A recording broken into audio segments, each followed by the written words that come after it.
मित्रांनो, आज आपण बोलणार आहोत एका मोठ्या गंभीर मुद्द्यावर.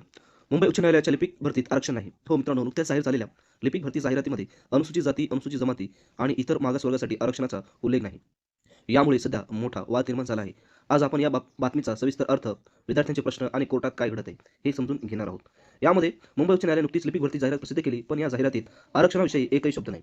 यामुळे अनेक मागासवर्गीय संघटना, समाजातील प्रतिनिधी आणि उमेदवार नाराज झालेले आहेत. तर मित्रांनो, या अगोदर सुद्धा आतापर्यंत जेवढे काही भरती झालेले आहेत, त्या भरतीमध्ये कसल्याही प्रकारचं आरक्षण देण्यात आलेला नव्हता. जाहिरात वाचल्याच्या नंतर डॉ. आंबेडकर कर्मचारी संघटना आणि इतर घटकांनी हा मुद्दा सर्वोच्च न्यायालयात नेला. त्यांची मागणी अशी आहे, की न्यायालयीन भरती प्रक्रियेत आरक्षणाचा उल्लेख नाही, ही चूक दुरुस्त करा.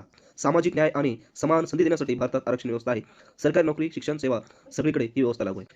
तर यामध्ये स्पष्ट उल्लेख केलेला आरक्षण न देणे ही गंभीर बाब असून न्यायालयाने तात्काळ दुरुस्त करावी. म्हणूनच हा मुद्दा फक्त एक छोटी चूक नाही, तर संपूर्ण राज्यभर चर्चेचा विषय या ठिकाणी बनलेला आहे. याचिकाकर्त्यांनी सर्वोच्च न्यायालयात स्पष्टपणे 3 मागण्या केलेल्या आहेत. नंबर 1, लिपिक भरती जाहिरातीत आरक्षणाचा समावेश करावा. भरती प्रक्रिया मार्गदर्शक सूचनांमध्ये आवश्यक दुरुस्ती करावी. भविष्यातील सर्व न्यायालयीन भरतीमध्ये आरक्षण पाळले जावे. याशिवाय उमेदवारांनी सांगितले की भरती प्रक्रिया आरक्षणाशिवाय सुरू करणे ही न्यायव्यवस्थेची प्रतिष्ठा कमी करणारी गोष्ट आहे. जी कोर्ट भरतीची तयारी करणारे विद्यार्थी त्यांच्यासाठी सल्ला आहे मित्रांनो. तुम्ही अभ्यास थांबवायचा नाही. कारण काही बदल झाले तरी परीक्षा होणार आणि जागा सुद्धा वाढू शकतात. नियम स्पष्ट होतील आणि तुम्हाला संधी नक्की मिळणार. म्हणून मराठी, इंग्रजी रोज सराव करा. ग्रामरचा, गणित असेल, रिझनिंग असेल, अभ्यास चालू ठेवा. टायपिंग सुद्धा चालू ठेवा.